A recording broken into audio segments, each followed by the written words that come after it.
سلطان راج صاحب خود بھی کہا کرتے تھے کہ میرا راولپنڈی سے تعلق ہے۔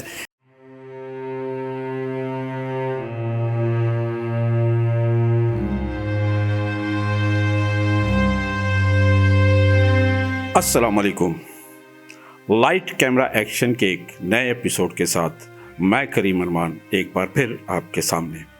جی دوستو، جیسا کہ آپ جانتے ہیں کہ اس میں ہم سیلیبریٹیز، وہ سیلیبریٹی جو شو بز سے تعلق رکھتی ہوں، ان کو ہم اپنے اس پروگرام میں لے کر آتے ہیں۔ آج جس شخصیت سے میری ملاقات ہے وہ استادوں کے استاد، بہت کام کیا انہوں نے شو بز انڈسٹری میں، ایک عمر گزاری انہوں نے، نہ صرف شو بز انڈسٹری بلکہ صحافت، سیاست، اس میں بھی انہوں نے اپنے ایک مقام بنایا۔ آج انہیں سے ہماری ملاقات ہے۔ راولپنڈی میں تقریباً جتنے بھی آرٹسٹ ہیں ان کی پہچان ان کے استاد محترم، میرے پاس ان کی تعریف کرنے کے لیے الفاظ بہت کم ہیں،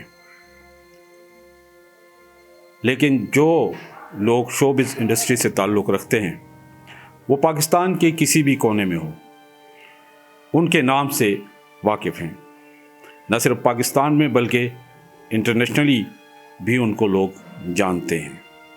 جی ہاں، آپ سوچ رہے ہوں گے کہ اتنی بڑی شخصیت آج آپ کے سامنے۔ جی ہاں، بالکل، یہ استادوں کے استاد ہیں۔ آج ہمارے اس پروگرام میں ہمارے مہمان ہیں جناب رفعت علی کیسر صاحب۔ تو چلتے ہیں رفعت علی کیسر صاحب کی طرف۔ السلام علیکم سر۔ وعلیکم السلام، کیسے ہیں آپ؟ ٹھیک ہیں، خیریت سے ہیں؟ سب سے پہلے تو آپ کا میں شکریہ ادا کرتا ہوں آپ کے چینل کا کہ مجھ ناچیز کو آپ نے یاد کیا، یہ آپ کا بڑا پن ہے۔ تو سنائیے کیسے آپ کا چینل چل رہا ہے، کیسے آنا ہوا؟ الحمدللہ سر، ایک عرصے سے خواہش تھی کہ ہمارے استادوں کے استاد، آج ان کے ساتھ ہم ایک نشست رکھیں۔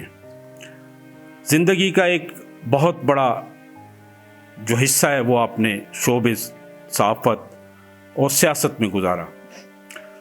ہمارے ناظرین جو ہیں وہ ہماری جو سیلیبریٹی ہوتی ہے پہلے ان کے بارے میں جاننا چاہتے ہیں کہ وہ کہاں پیدا ہوئے، کہاں انہوں نے زندگی گزاری اور آج وہ کس جگہ پہ ہیں، کیا ان کی فیملی ہے۔ تو پہلے تو یہ ذرا اپنے بارے میں تعارف کرائیں، پھر ہم شوبز، سیاست اور صحافت کی بات کریں گے سر۔ میری جو جائے پیدائش ہے، میرا گجر قبیلے سے تعلق ہے۔ پنجاب کا ایک بہت بڑا نام تھا بوڑھا گجر، ہم انہی کی لڑی سے ہیں۔ اور سرائے عالمگیر کے میرے دادا جان تھے، والد صاحب نے فوج کی نوکری کی اور انہوں نے بھی ملک اور قوم کی خدمت کا ایک جذبہ تھا ان کے اندر۔ پھر چھوٹی سی عمر میں میرے والد صاحب اور والدین فوت ہو گئے۔ اس کے بعد پھر میں اپنی مدد آپ کے تحت پڑھا اور بہت زمانے بھر کی ٹھوکریں کھائی، اور میری بچپن ہی سے خواہش تھی کہ میں نے جو معاشرے میں دیکھا ہے اس کو لکھوں، اور اس کو لکھوں اور حقیقت پر مبنی لکھوں۔ اسی طرح جیسے کہ میں نے 200 کے لگ بھگ ڈرامے لکھے ہیں۔ سر، ابھی ہم آپ کی ذاتی زندگی کی بات پوچھ رہے ہیں کہ ابھی اس وقت موجودہ ٹائم میں آپ جو ہیں، آپ کی فیملی میں کون کون ہے؟ پھر ہم شوبز کی بات کریں گے، صحافت کی بات کریں گے۔ میری فیملی میں بیگم تو رضائے اللہ سے وفات پا گئی ہیں، 2 بیٹے ہیں، ملک قاسم علی اور ملک عاصم علی، اور 2 بیٹیاں ہیں۔ ایک بیٹی بیاہی ہوئی اور ایک میرے گھر کی ابھی تک زینت ہے، میرے گھر کی رونق ہے۔ ایک بیٹی میری یہاں پہ موجود ہے، اور میں وہاں سے شفٹ ہو کے اسلام آباد میں آ گیا۔ پنڈی میں بھی کافی عرصہ گزرا میرا، کافی القاب آپ پنڈی ہی میں ہیں۔ راولپنڈی سے میں وہاں پہ یہاں پہ کوچ کر کے یہاں آ گئے تھے اسلام آباد کے۔ آج موزیہ پنڈ پڑیاں ایسٹ 17 سیکٹر میں رہائش پذیر ہوں، اور یہاں پہ میری جو سیاسی سرگرمیاں وہ زیادہ تر یہیں پہ ہوتی ہیں۔ یہاں پہ آج کل اسلام آباد میں رہ رہا ہوں۔ بہت شکریہ رفعت صاحب۔ زندگی لازمی ہے، انسان جب بڑا ہوتا ہے تو پھر اسے زندگی کے کسی نہ کسی شعبے میں قدم رکھنا ہوتا ہے۔ آپ نے صحافت بھی چنی آپ نے، سیاست بھی چنی اور شوبز بھی. تو اب یہ کہانی تھوڑی ناظرین کو بتائیں کہ کون سی چیز میں آپ نے پہلے قدم رکھا، صحافت میں، سیاست میں یا شوبز میں؟ جی بڑا مشکل اور بڑا امپورٹنٹ سوال آپ نے کیا ہے. میری عمر غالباً 12 یا 13 برس تھی تو ذوالفقار علی بھٹو صاحب کو ملنے کا اتفاق ہوا ریس گراؤنڈ میں. راولپنڈی ریس کورس کے نام سے بڑی مشہور جگہ ہے. ہم ریڈیو پاکستان پہ ان کی تقریریں سنا کرتے تھے. تو انہوں نے ایک بار انڈیا کو للکارا تھا کہ ہم 1000 سال تک بھی یہ جنگ لڑ سکتے ہیں، ہم گھاس کھا لیں گے لیکن انڈیا سے کبھی ہم شکست تسلیم نہیں کریں گے. بس بچپن ہی میں ذہن میں ایک ولولہ، ایک جذبہ پیدا ہوا کہ یہ کیسے لیڈر ہیں جنہوں نے ڈائریکٹ انڈیا کو للکارا اور اتنی زندہ دلی کے ساتھ انہوں نے انڈیا کو جواب دیے. اس وقت نہرو صاحب تھے یا وزیر اعظم اندرا گاندھی تھی. تو اندرا گاندھی سے وہ جب 90,000 قیدی جو مارے ہوئے تھے وہ بھی بھٹو صاحب چھڑوا کے لائے تھے. تو مجھے ان سے ملنے کا بڑا اشتیاق پیدا ہو گیا، شوق پیدا ہو گیا. ریڈیو سے ان کی تقریریں سنتے تھے. اس وقت میڈیا اتنا عام تو نہیں تھا، تو وہ تقریریں سنتے تھے. تو ایک دن ریس گراؤنڈ میں انہوں نے 23 مارچ کے حوالے سے سلامی کے چبوترے پر کھڑے تھے. تو میں چبوترے کے نیچے چھوٹا سا تھا، غالباً 4تھی جماعت میں پڑھ رہا تھا. تو چبوترے سے گھومتا گھماتا چھپتا چھپاتا میں چبوترے کے سامنے آگے کھڑا ہو گیا. ہزاروں لاکھوں کی تعداد میں دنیا تھی. تو مجھے سیکورٹی والوں نے روکا، کہاں جا رہے ہیں؟ تو بھٹو صاحب نے ایسے دیکھا اور انہوں نے کہا جو بچہ یہاں تک آ گیا اس کو آگے بھی آنے دیں. مجھے اسٹیج پر بلا لیا انہوں نے. اسٹیج پر بلا کے جو انہوں نے شفقت، جو محبت دی، وہ میرے دل سے آج تک کوئی نہیں نکال سکا. تو اس وجہ سے پھر میں نے انتخاب جو کیا وہ پیپلز پارٹی کا ہی کیا. تو پیپل پارٹی کے پلیٹ فارم سے بے شمار عہدوں میں بھی رہا ہوں، اور آج کل جو ہوں میں Rawalpindi division people culture wing کا صدر بھی ہوں. لیکن پیپل پارٹی کے ہمارے قائدین نے مجھے بہت عزت دی، بہت محبت سے نوازا. شہید محترمہ بے نظیر بھٹو صاحبہ سے بھی ملاقاتیں تھیں، chairman people party Bilawal Bhutto صاحب سے بھی ہیں، صدر پاکستان آصف علی زرداری صاحب سے بھی ہیں، سید نیر حسین بخاری صاحب جو اس وقت جنرل سیکرٹری ہیں پیپل پارٹی کے، وہ بھی بڑی شفقت اور بڑی محبت سے نوازتے ہیں. ایون کہ پیپل پارٹی کی اعلیٰ قیادت سے لے کر عام ورکر تک بہت عزت دیتے ہیں. پھر پیپل پارٹی نے جو مجھے عزت دی، میں سیاست میں شعبے میں پکا ہو گیا. جب میں سیاست کے شعبے میں یہاں پہ آ کے اور میں نے علاقے کے بے شمار ترقیاتی سماجی کام بھی کروائے، لوگوں نے پھر مجھے سیاست سے نکلنے ہی نہیں دیا. تو جہاں تک آپ کا سوال ہے کہ شوبز میں کب سے، تو جب یہاں سے میرا پہلا جو جھٹکا تھا وہ بچپن گزرا جیسے ہی بھٹو صاحب سے ملاقات کے بعد، تو میں پھر لاہور شفٹ ہو گیا. لاہور شفٹ ہو گیا تو بہت سے ڈائریکٹروں نے مجھے کہا کہ آپ چائلڈ سٹار کے کردار کریں. مراد علی یوسف میرا بچپن کا دوست ہے. اس وقت یہ پرویز رائی یا آج کے جو چائلڈ سٹار ہے یہ نہیں تھے. ایک ہی چائلڈ سٹار ہوا کرتا تھا، مراد علی یوسف. تو مراد علی یوسف چونکہ میرا بچپن کا دوست تھا، اس نے بھی مجھے کہا یار میرے ساتھ بچپن کے کریکٹروں میں، فلموں میں کریکٹرز کرو میرے ساتھ. لیکن چونکہ میرے دل میں ایک انقلاب تھا، اصلاح معاشرہ کے لیے کچھ کرنے کا عزم تھا، تو مجھے ایکٹنگ سے لگاؤ نہیں تھا. لیکن پھر بھی دوستوں کے کہنے پر میں نے اکا دکا فلموں میں چھوٹے چھوٹے 2 رول کیے تھے. لیکن مجھے ایکٹنگ کا شعبہ نہیں اچھا لگا. میں خود لکھنا چاہتا تھا، میں اپنی آواز اور معاشرے کی آواز بننا چاہتا. تو پھر میں نے لاہور میں رہ کر ہی ایک فلم لکھی تھی پنڈی وال. پنڈی وال اس وقت آپ نے لکھی؟ ہاں، چھوٹی عمر میں ہی. تو وہ سکرپٹ لکھا، وہ میرے دوست تھے، اللہ ان کو جنت میں اعلیٰ مقام عطا فرمائے، فقیر جمال صاحب، بڑے اچھے کیمرہ مین بھی تھے، ڈائریکٹر بھی تھے. تو انہوں نے مجھ سے یہ سکرپٹ لکھوایا. تو سلطان رائی صاحب نے ٹائٹل رول کیا تھا پنڈی وال کا. پھر اس کے بعد میں وہاں پہ اسسٹنٹ ہو گیا ڈائریکٹروں کے ساتھ. ڈائریکٹرز کے ساتھ جیسے ہی میں اسسٹنٹ ہوا، اسلم ڈار صاحب کے ساتھ کام کیا ہے، نظر الاسلام صاحب کے ساتھ کام کیا ہے، جمیل اختر صاحب کے ساتھ کام کیا، یعنی سینئرز ڈائریکٹرز کے ساتھ. رنگیلا صاحب کی ایک فلم عورت راج بنی تھی، اس کو بھی اسسٹ کیا تھا. تو کافی ساری فلمیں اسسٹ کی میں نے. بابل صدقے تیرے، دل لگی فلم تھی، بڑی مشہور ہوئی تھی. تو فلموں کو اسسٹ کرنے کے ساتھ ساتھ پھر مجھے اسکرپٹ لکھنے کا موقع ملا. پھر جب وہاں سے میں لاہور سے اسسٹنٹ ڈائریکٹر ایسوسیشن بنائی تو فلم انڈسٹری میں خاصی مخالفت ہوئی.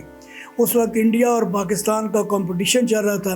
پاکستان پروڈیوسر ایسوسیشن کہتی تھی کہ انڈیا کی پکچریں یہاں نہیں لگنی چاہیے. میں نے وہاں پہ یہ کہا کہ انڈیا سے کمپٹیشن کرے، فلمیں بنائیں، فلمیں ان کے مقابلے میں بنائیں، جس کی فلم اچھی ہوگی وہ چلے گی. تو کچھ ڈائریکٹرز حضرات جو تھے وہ میرے مخالف ہو گئے، چھوٹا سا منڈا آ کے کدھروں ساڈے مخالف بولتا پہ. پھر میں نے انڈسٹری کو چھوڑا، پھر میں راولپنڈی میں آ گیا. راولپنڈی میں آ کے پھر میں نے پہلا اسٹیج ڈرامہ لکھا تھا انسان بنو. یہ کس سن کی بات ہے جب آپ نے لاہور کو چھوڑا؟ غالباً 1982 کی بات ہے. 1982 میں نے پہلا ڈرامہ لکھا تھا انسان بنو. غضب ہو گیا، پھر چل سو چل، پھر ڈرامے لکھتا ہی رہا اور ڈرامے لکھتا رہا اور ڈرامے بے شمار ڈرامے لکھے اور راولپنڈی میں بے شمار آرٹسٹوں کو انٹروڈیوس کرایا. اس وقت تو رجحان ہی نہیں تھا ڈراموں کا، اسٹیج ڈراموں کا. تو ہم نے لوگوں کو چائے بھی پلانی، منتیں بھی کرنی، کارڈ بھی دینے اور کہنا جی ہمارا ڈرامہ دیکھنا ہے اور پورا دیکھنا ہے. اب تو 1 گھنٹے کا ڈرامہ برداشت نہیں ہوتا، ہمارے ڈرامے 2.5 گھنٹے چلتے تھے. جی وہ عروج تھا جب آپ لوگوں نے کام شروع کیا. اور میرا خیال ہے یہاں کے جتنے بھی آج سپر سٹار ہیں، جن میں باطن فاروقی صاحب ہیں، نعیم خان صاحب ہیں، جہانگیر خان صاحب ہیں، یہ سب آپ ہی کے شاگردوں میں ہیں. جی بالکل ایسا ہی ہے کہ جہانگیر خان ابھی حال ہی میں ایک ہمارا شاگرد تھا، اس کو میں نے سنا، مجھے بہت دکھ ہوا. طارق وسیم میرے ڈرامے کا وہ پہلا ہیرو تھا. تو وہ ڈراموں کو جو جہانگیر خان ہو گیا، جہانگیر خان کے ماموں تھے رشید خان، وہ میرے ساتھ اسسٹ کیا کرتے تھے میرے ڈراموں کو. تو ایک دن جہانگیر کو لے کے آیا تو کہنے لگا استاد جی اس کو بھی فلم ڈراموں میں کام کرنے کا شوق ہے تو ان کو کام کروائیں. انوکھی شادی ایک سکرپٹ ہوا تھا تو اجاز نائک کو میں نے آفر کی وہ کریکٹر کرنے کی، اس نے نہیں کیا. ایک اور ہمارے بڑے سپر سٹار بنے بعد میں وکی، تو ان کو بھی آفر کی، کہتے نہیں جی یہ کریکٹر بڑا مشکل ہے ساڑھے لی. پھر میں نے کہا اچھا. پھر میں نے جہانگیر خان کو دیکھا ایسے، میں نے کہا جہانگیر آپ اپنا ذرا ہولیا چینج کر کے ہو. کہتا جی کیسے؟ بال اس نے بڑے بڑے رکھے ہوئے تھے، شلوار میں جیسے آپ پٹھانوں کا کلچر ہوتا ہے. تو میں نے کہا ذرا لڑکے سے بن کے آؤ. جب لڑکا بن کے آیا تو میں نے اس سے کریکٹر کیا اور پورے ہال نے پسند کیا کریکٹر. جب اس نے کیا تو ہر بندے نے اس کو داد دی. پھر ایک مشہور، میرا بہت مشہور ڈرامہ تھا ایکٹر ان ٹربل. جو میں نے فلم انڈسٹری میں حالات دیکھے وہی میں نے فلم انڈسٹری کے اگینسٹ ہو کے ایک ڈرامہ لکھا ہے ایکٹر ان ٹربل، کہ ایکٹر کے ساتھ کیا کیا مسائل ہیں. گھروں سے شوقین لڑکیاں لڑکے آتے ہیں، اپنا سب کچھ داؤ پر لگا کر وہ سٹار بننے کے لیے آتے ہیں. اور آگے سارے لوگ ایک جیسے نہیں ہیں، فلم انڈسٹری میں بڑے اچھے اچھے ڈائریکٹرز بھی ہیں، لیکن بیچ میں 2 نمبر ڈائریکٹر آ گئے جن کو ڈائریکشن کے شعبے سے کوئی تعلق ہی نہیں ہے. پیسہ ہوا، گھنگھناہٹ ہوئی، دیکھا کہ یار ڈائریکٹر کے پاس بڑی اتھارٹی ہوتی ہے تو وہ ڈائریکٹر بن گئے. تو جب وہ ڈائریکٹر بن گئے تو انہوں نے جب فلمیں بھی ایسی ہی بنائی جو معاشرے میں چلنے کے لائق یا دیکھنے کے لائق نہیں تھی. اب آپ دیکھیں کہ میں اپنا استاد جو مانتا ہوں وہ ریاض شاہد صاحب جو شان کے والد ہیں، یا خلیل کیسر صاحب تھے راولپنڈی کے ایک کلرک تھے، ان کی بیٹی فلم، بڑی فلمیں ان کی بھی ہٹ ہوئی. تو ان کو میں اپنا استاد مانتا ہوں، روحانی استاد، کہ میں نے ان کی فلمیں دیکھی اور میں نے کہا ایسے ہی سکرپٹ لکھنے چاہیے جو سوئی ہوئی قوم کو بیدار کریں، نہ کہ فحاشی اور غنڈہ گردی اور ہمیں مطلب ڈکیتی کے طریقے سکھائے جائیں. ہمیں یہ سکھایا جائے کہ ہمارے آباء و اجداد کیسے تھے اور ہمیں کیا رول پلے کرنا چاہیے، دوسرے ممالک میں بھی ہمیں کیا پیغام دینا چاہیے. صرف فلم مکاؤ، فلم بناؤ اور پیسے کماؤ، یہ کوئی کام نہیں ہے. کام تو یہ ہے کہ آپ کی فلم سے لوگوں کو پیغام ملنا چاہیے. اب دیکھیں ان لوگوں کی فلمیں تھی شہید، غرناطہ، زرقا، الاسوا، ملنگی، فرنگی. ان فلموں نے سوئی ہوئی قوم کو بیدار کیا. اور ہماری جو آج کی نسل کی فلمیں بنی، ڈرامے بنے، انہوں نے جاگی ہوئی قوم کو ایک ایسا لالی پاپ دے دیا کہ اس نشے میں چلے گئے ہیں کہ بس میں سٹار بن گیا ہوں، میں ایکٹر بن گیا ہوں، میں ڈائریکٹر بن گیا ہوں، میں نے اتنے ڈرامے بنا لیے، اتنی فلمیں کر لی. ان کے کالر میں تھوڑا سا نا وہ گردن میں سریا آ جاتا ہے. اچھا سر، ایک لمبا عرصہ آپ نے فلم انڈسٹری میں گزارا، شوبز انڈسٹری میں تقریباً جو بھی عرصہ آپ نے گزارا، اس میں لازمی ہے تلخ و شیریں بہت ساری حالات و واقعات آئے ہوں گے. تو پہلے یہ بتائیں کہ کون سی تلخیاں تھی جو آپ کو وہاں شوبز اسٹوڈیوز میں محسوس ہوئی؟ سب سے بڑی تلخیاں یہ تھی کہ میں پہلی فرصت ہی میں جب بھی کبھی فلم کے سیٹ پہ ہوتا تو مجھے رائٹر کے سکرپٹ سے تھوڑا سا اختلاف ہو جاتا تھا کہ رائٹر ایکٹر کو دیکھ کر کہانی لکھتا تھا. میں کہتا ہوں کہ کہانی لکھ کر ایکٹر تلاش کیا جائے. تو وہ مجھے بس ظاہر ہے وہ بڑے لوگ تھے، سینئر لوگ تھے، تو ایک کل کے بچے کی بات کہاں مانیں گے. تو مجھے وہاں پہ سکرپٹ پہ سیٹ پہ ہی اختلاف ہو جاتا. پھر جب میں نے اسسٹنٹ ڈائریکٹر ایسوسیشن بنا لی کہ اسسٹنٹ ڈائریکٹر سے ایسے ایسے کام لیے جاتے تھے کہ سیٹ کی صفائی کرو، کرسیوں کی صفائی کرو، صاحب آ گیا، ہیرو آ گیا، اس کے بوٹ پالش کرو، اس کی استری کرو. جبکہ ڈریس ماسٹر الگ ہوتا ہے، فائٹ انسٹرکٹر الگ ہوتا ہے، میک اپ مین الگ ہوتا ہے. تو یہ سارے کام اسسٹنٹ ڈائریکٹر ہی کیوں کرے؟ میں تو ڈائریکٹر بننے کی خواہش رکھتا تھا، مجھے سیٹ صفائی کرنے سے کیا مطلب ہے؟ تو میں نے پھر وہاں پہ بغاوت کی، تو وہ میری ادا ان کو پسند نہیں آئی، تو مجھے بھی ان کے یہ حالات پسند نہیں آئے۔ میں نے پھر سرعام ایورن اسٹوڈیو میں ایک ڈائریکٹر اسسٹنٹ ڈائریکٹر ایسوسیشن بنائی، جس کا پہلا جنرل سیکرٹری بھی میں بنا اور صدر امتیاز علی رانا صاحب تھے۔ تو سارے اسسٹنٹ ڈائریکٹروں میں ایک نئی جذبہ اور ولولہ پیدا ہو گیا کہ رفعت صاحب آپ نے بڑی جینون اور جائز بات کی ہے۔ میں نے کہا ہر بات کی ایسوسیشن بنی ہوئی ہیں۔ اصل میں جو آپ کے بچپن سے ہی آپ کے اندر ایک شعور بیدار کرنے والی خاصیت تھی وہ آپ نے وہاں بھی کی۔ جی بالکل ایسا ہی ہوا کہ میں نے یہ کہا کہ ہر بندے کو اس کا حقوق جو ہے وہ برابر ملنا چاہیے۔ اب جب وہاں پہ میں نے دیکھا کہ وہاں پہ تو کوئی حقوق شقوق کا چکر ہی کوئی نہیں ہے، جو پروڈیوسر ہے ڈائریکٹر ہے بس اسی کے سارے مرہون منت ہے، چاہے اس کو کام آتا ہے یا نہیں آتا۔ تو ہم تو استادوں والے لوگ تھے، ہم نے تو کام کو اہمیت دی ہے، کبھی بھی یہ نہیں سوچا کہ یہ ہٹ ہوگی یا فلاپ ہوگی یا اس کے نقصانات کیا ہیں، اور ہمیشہ اسکرپٹ لکھنے کے بعد آرٹسٹوں کی تلاش کی ہے۔ وہاں پہ اب رائی صاحب کو اللہ نے ایک بہت عروج دیا، تو رائی صاحب کو مد نظر رکھ کے ہی فلمیں بنائی جاتی تھی۔ اسی طرح مطلب ہے کہ اب شان ہے وہ آیا، پھر رائی صاحب کے کردار شان صاحب کرتے رہے، تو شان صاحب کو بھی وہ دیکھ کر سکرپٹ لکھتے تھے۔ اور میں نے ایک سکرپٹ لکھا تھا وطن کی مٹی گواہ رہنا، لاہور اسٹوڈیو میں اوپننگ کی تھی، تو وہ فلم کی اوپننگ کرتے ہیں تو گانا گوایا جاتا ہے کسی سنگر سے، تو اس فلم کی اوپننگ ہوتی ہے۔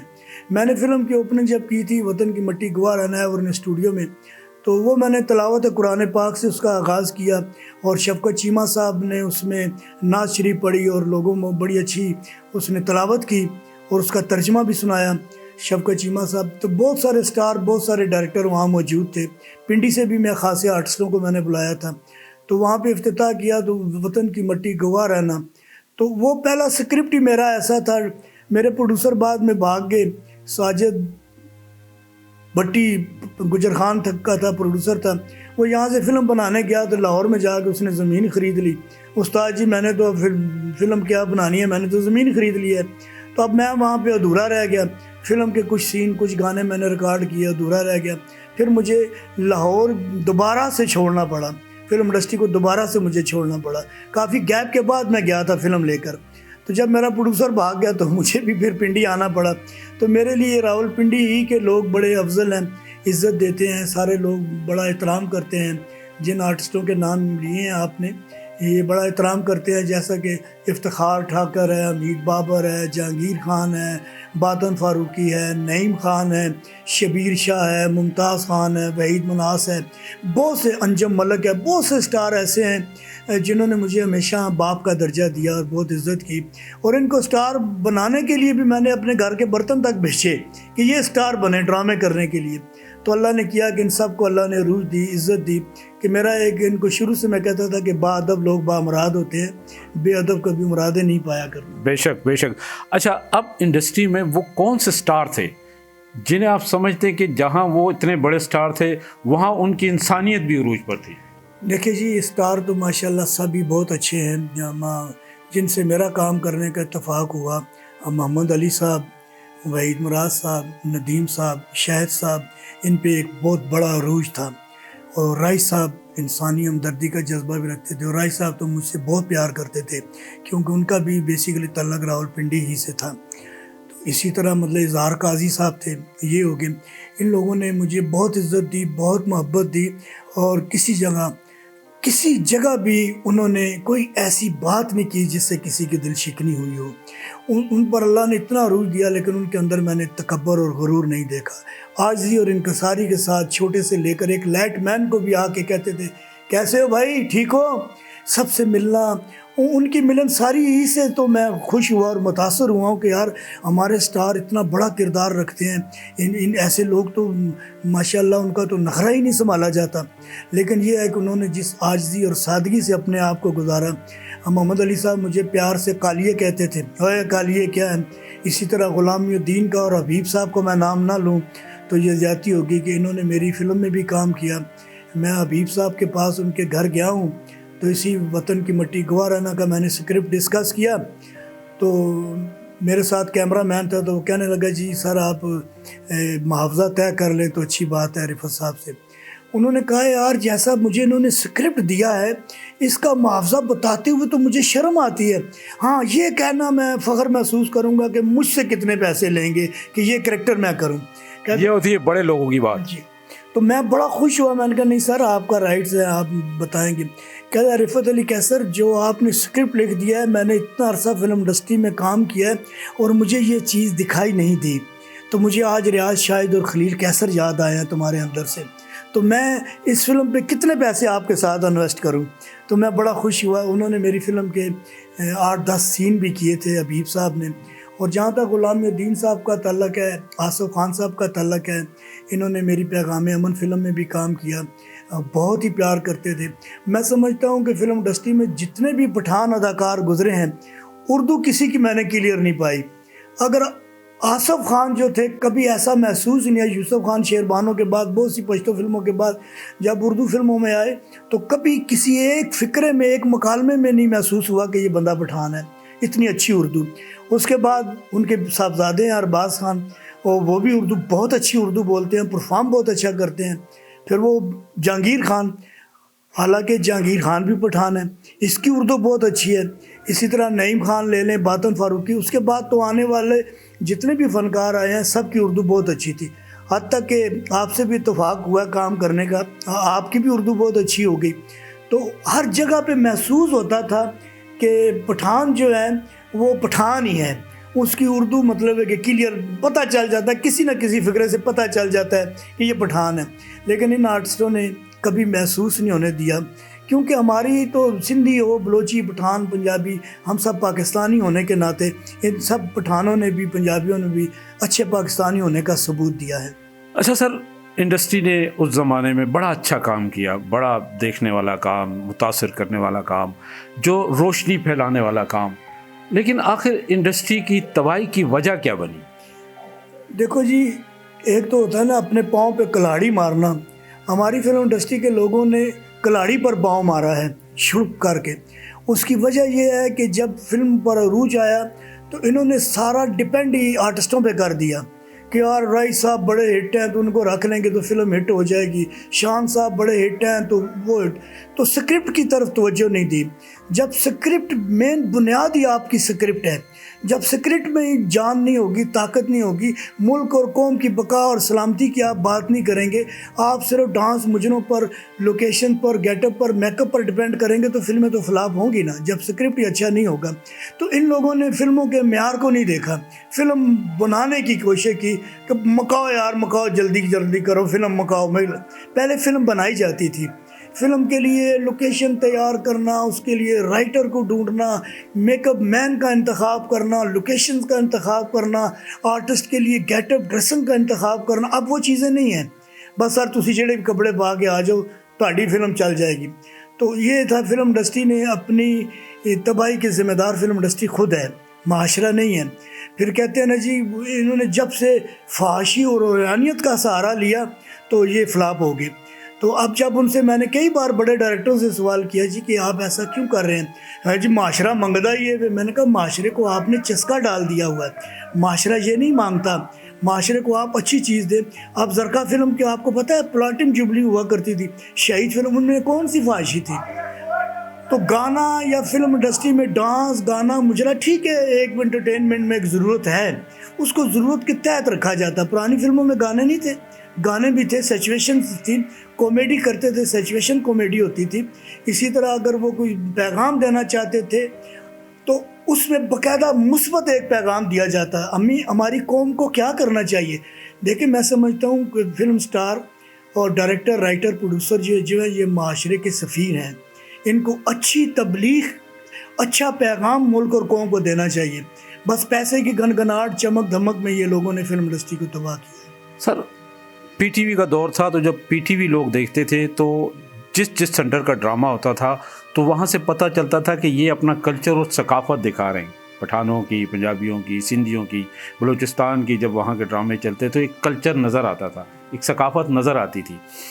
اور اسی طرح فلم ہوتی تھی تو فلم میں جب گانا آتا تھا تو وہ سچویشن کے مطابق ہوتا تھا گانا.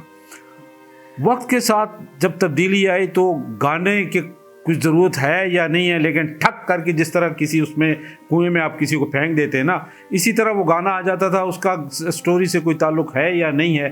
یہ ساری تو یہ کن لوگوں نے آخر ایسا کیا؟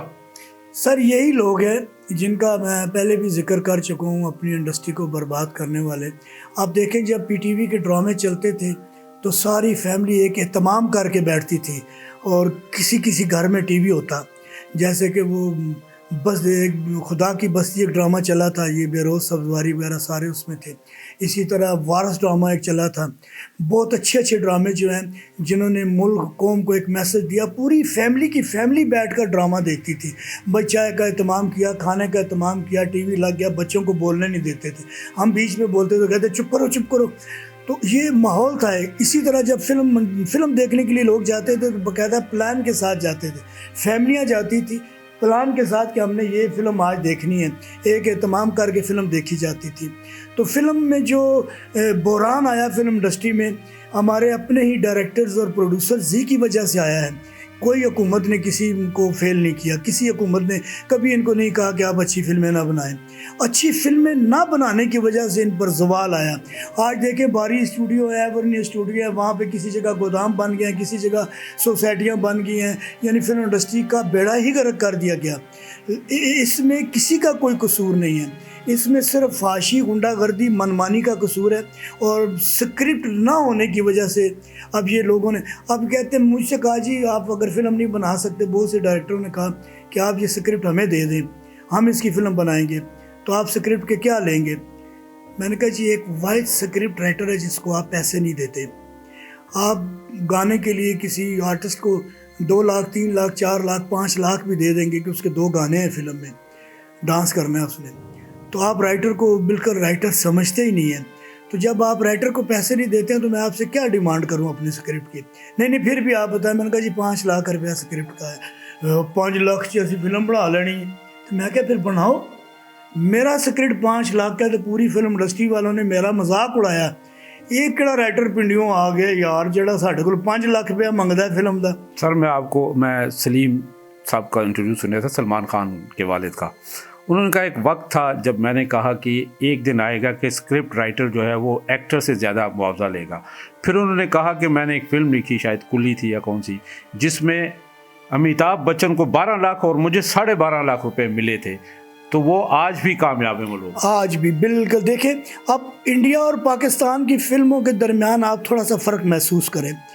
اب یہ کہتے ہیں جی کہ ان کی فلم بہت زیادہ آج کے دور میں 1 کروڑ 1.5 کروڑ میں بن جاتی ہوگی. ٹھیک ہے، ہمارے دور میں ہم 15 سے 20 لاکھ میں فلم بنا لیا کرتے تھے. 5 لاکھ میں ہم نے بلیک اینڈ وائٹ فلم بنائی تھی پنڈی وال. تو آج کے دور میں اب شان کا معاوضہ بہت زیادہ کتنا دے دیں. اب کہتے ہیں جی کہ انڈیا والے پیسہ خرچتے ہیں.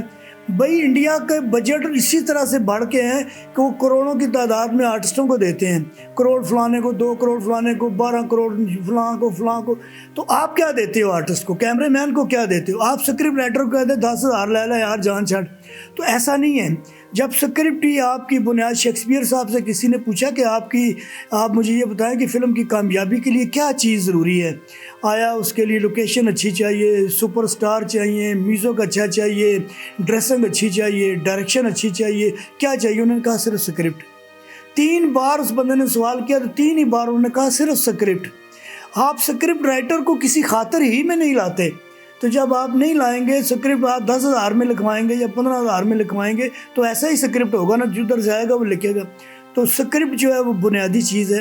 تو سکرپٹ کی جب قلت ہوئی ان کے پاس، بنا کے چربا سازی کر، ایک دوسرے کی نقلیں کر، وہ کرنے کرانے ہی سے فلم انڈسٹری کا بیڑا غرق ہو گیا. جی سر، یہ بس ایسے ہی ہے جیسے آپ گھر بنانا چاہتے ہیں اور اس کے لیے پلاٹ جو ہے وہ پلاٹ ایک اسکرپٹ کی حیثیت رکھتا ہے. اگر پلاٹ نہیں ہوگا تو آپ گھر کس پہ بنائیں گے؟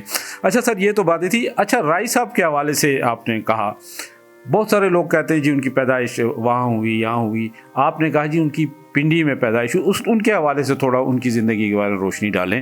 دیکھیں جی، سلطان رائی صاحب اللہ ان کو جنت میں اعلیٰ مقام عطا فرمائے.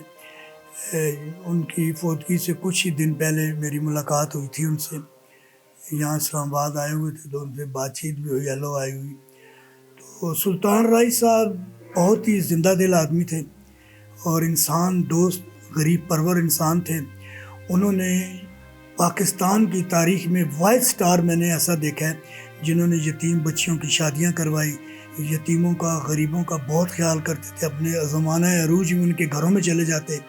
انہوں نے باری اسٹوڈیو کے باہر ایک مسجد بنوائی، تو اس لیے رفائی کاموں میں سلطان رائی صاحب نے بہت کردار ادا کیا۔ تو میرے ساتھ تو ان کا ایسے ہی تھا کہ ایک انہوں نے فلم اپنی بنائی تھی، بلیک اینڈ وائٹ فلم تھی، تقدیر کہاں لے آئی، پروڈیوسر بھی تھے اس کے۔ تو مجھے کہتے ہیں رفت آپ اس کی ڈائریکشن دو۔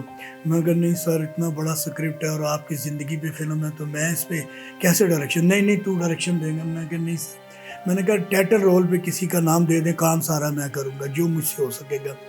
تو اس فلم کے سین بھی کچھ فلم بند کروائے، تقدیر کہاں لے آئی، تو بہت اچھی فلم بنی تھی۔ لیکن یہ ہے کہ دور حاضرہ کے مطابق وہ فلم نہ چل پائی، لیکن فلم میں کوئی شک نہیں تھا ان کی محنت میں۔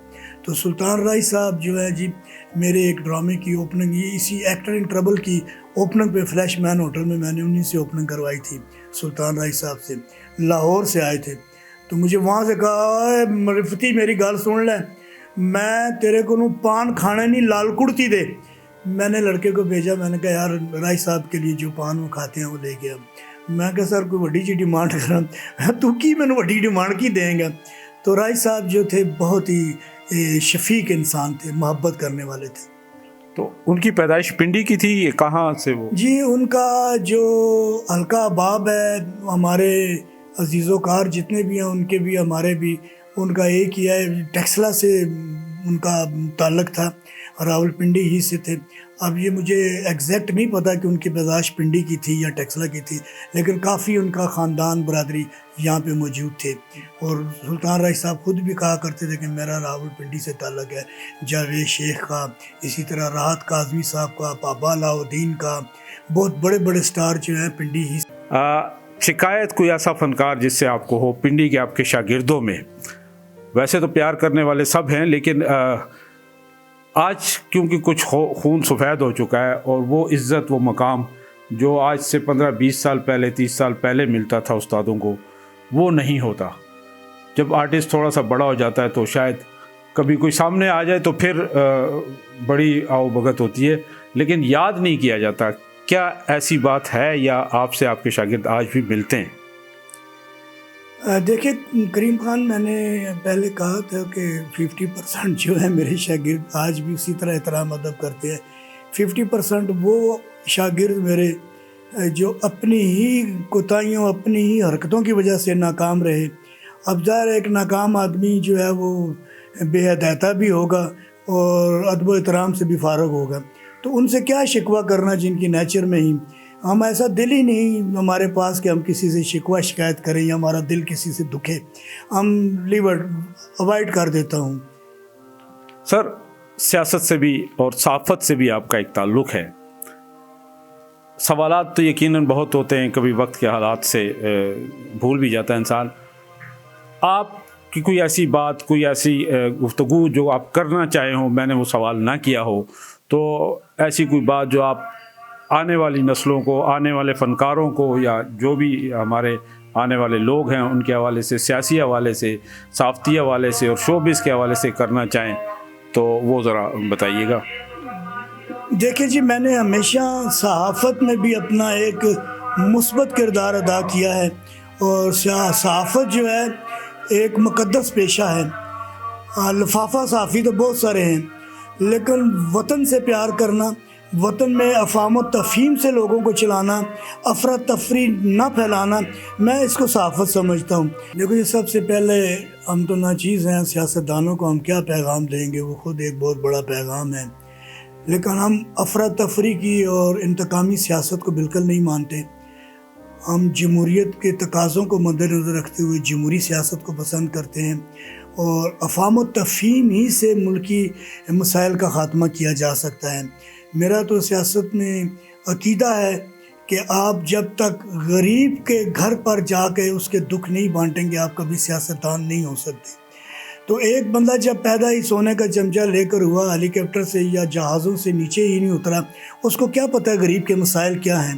تو اس لیے اب وقت آ گیا ہے کہ پاکستان کی بقا، اس کی سلامتی کے لیے تمام سیاستدانوں کو اپنے ذاتی چھوٹے موٹے اختلافات ختم کر کے ایک ٹیبل پہ بیٹھنے کی ضرورت ہے کہ اب پاکستان جو ہے اس چوراہے پہ کھڑا ہوا ہے کہ پاکستان کو ان سیاستدانوں کے تعاون کی ضرورت ہے۔ اور سیاستدان تعاون کیسے کر سکتے ہیں؟ اللہ کا دیا بہت کچھ ہے ان کے پاس، بہت کما لیا انہوں نے، اب صرف اپنی آخرت کو بہتر کرنے کے لیے، اس قوم کو سدھارنے کے لیے ان کو ایک ہو کر ایک دوسرے کے مطالبات کو تسلیم کرتے ہوئے سیاست کو سیدھے راستے پر لے آئیں، کیونکہ مفاہمت ہی سب سے بڑا پیغام ہے۔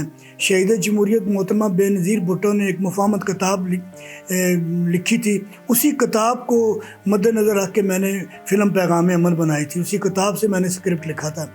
تو آج ہمارے دوست ہم میں موجود نہیں ہیں، مشتاق خان صاحب، انہوں نے میرے ساتھ اس اسکرپٹ کو لکھنے میں بڑی معاونت کی تھی۔ تو اسی طرح میں یہ چاہ رہا ہوں کہ مفاہمت جو ہے اس سے بڑھ کر اور کوئی راستہ نہیں ہے، اسے افراتفری پھیلانا، انتقام لینا، پکڑا دھکڑی، مار کسیٹ، یہ کام نہیں ہے۔ آپ دیکھیں کہ ایک ٹیبل پر بیٹھ کر سب کو مسائل حل کرنے چاہیے۔ اب میں یہ نہیں کہوں گا کہ فلاں کیوں ہے، ایسے کیوں ہے، ایسے کیوں ہے، میرا پیغام یہی ہے کہ افہام و تفہیم کے ساتھ ملک کی بقا اور اس کی سلامتی کے لیے تمام سیاستدانوں کو ایک ٹیبل پر بیٹھنا چاہیے۔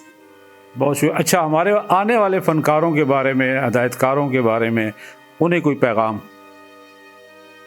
آنے والے فنکاروں کے لیے دروازے کھلے ہیں، لیکن وہ دروازہ دیکھ کر اندر جائیں، ہر دروازے میں گھسنا بھی مناسب نہیں ہے۔ تو سٹار وہی لوگ بنتے ہیں، میں نے پہلے بھی عرض کیا، کہ جو بادب ہوتے ہیں۔ اب جنہوں نے کچھ بننا ہوتا ہے وہ اپنا راستہ خود تلاش کر لیتے ہیں، تو اپنا راستہ ان کو جو ہے وہ بڑا سوچ سمجھ کر اختیار کرنا چاہیے۔ کہ اب تو میں سمجھتا ہوں کہ جس کو آپ نے کسی ڈرامے میں کام نہیں دیا وہ الگ ہو کے ڈائریکٹر بن گیا، اس نے کہا میں اپنی پروڈکشن بنا لیا، میں ڈرامے کر رہا ہوں۔ تو اسٹیج ڈراموں کے حوالے سے جو ہے وہ ماحول نہ رہا، نہ وہ آرٹسٹ رہے، نہ اس طرح کے ڈرامے رہے۔ اب تو جس ڈرامے میں 6 گانے یا 8 گانے ہوں گے وہی ڈرامہ کہا جاتا ہے۔ ڈرامے کے نام پر جو ہو رہا ہے میں اس کے سخت خلاف ہوں۔ ڈرامہ وہ جو آنکھ نہ چپکے انسان دیکھتے ہوئے یوں نہ کر پائے۔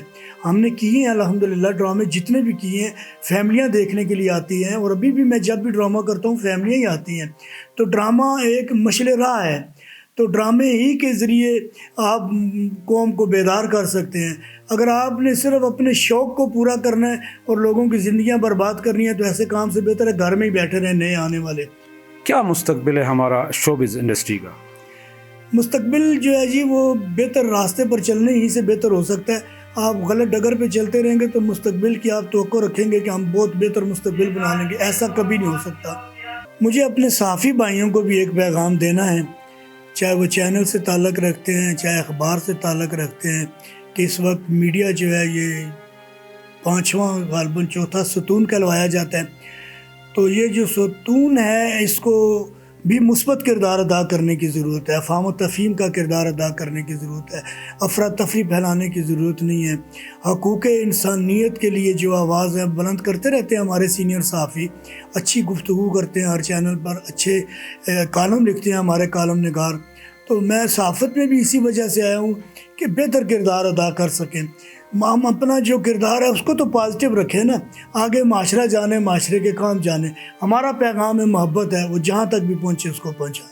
سر، جاتے جاتے ایک بات ذہن میں آئی، آپ نے صحافت کو بہت بڑا ٹائم دیا، آپ نے سیاست کو بہت بڑا ٹائم دیا، جبکہ میں نے دیکھا ہے بہت سارے لوگ تھوڑے دن سیاست میں آتے ہیں، بہت سارے مفاد لے لیتے ہیں، تھوڑے دن صحافت میں رہتے ہیں، بہت سارے پلاٹ لے لیتے ہیں۔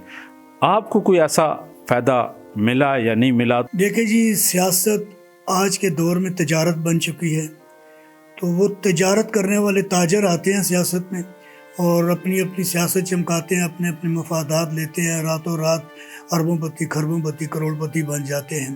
میں پہلے دن سے ہی اسی طرح غریب تھا اور آج تک غریب ہی ہوں، لیکن اس مالک کا مجھ پہ بڑا کرم ہے کہ مجھے میرے مالک نے، میری پارٹی نے، جو سیاست نے مجھے عزت دی ہے، میں نے اس کے علاوہ کچھ بھی نہیں کبھی مانگا پارٹی سے بھی، کہ مجھے پلاٹ دے دے، مجھے یہ دے دے، مجھے وہ دے۔ میں نے جب بھی کبھی مانگا اپنے مالک سے ہی مانگا، اپنے اللہ سے ہی مانگا ہے، اور میرا ایمان ہے کہ میں نے ہمیشہ رزق حلال کو اپنا ایمان ہی سمجھا ہے۔ تو میں نے کبھی بھی خیرات میں دی ہوئی چیز کوئی نہیں لی، نہ میں خیرات لے سکتا ہوں۔ تو بعد میں وہ میں آج کچھ پیسے لے لوں، کچھ پلاٹ لے لوں، بعد میں کرپشن میں نام آ جائے تو یہ چیز مجھے اچھی نہیں لگتی. تو اس لیے میں نے کبھی ایسا نہیں سوچا کہ مجھے پارٹی کچھ دے گی یا حکومت کچھ دے گی. یہ ہوتے ہیں بڑے لوگ، بڑے انسان. ایک شعر جو میں اکثر کہتا ہوں ایسے لوگوں کے لیے جاتے جاتے: اناؤ نفرتوں خود غرضیوں کے ٹھہرے پانی میں، اناؤ نفرتوں خود غرضیوں کے ٹھہرے پانی میں، محبت گھولنے والے بڑے درویش ہوتے ہیں. بہت شکریہ رفعت علی قیصر صاحب آپ کی محبتوں کا. اللہ حافظ.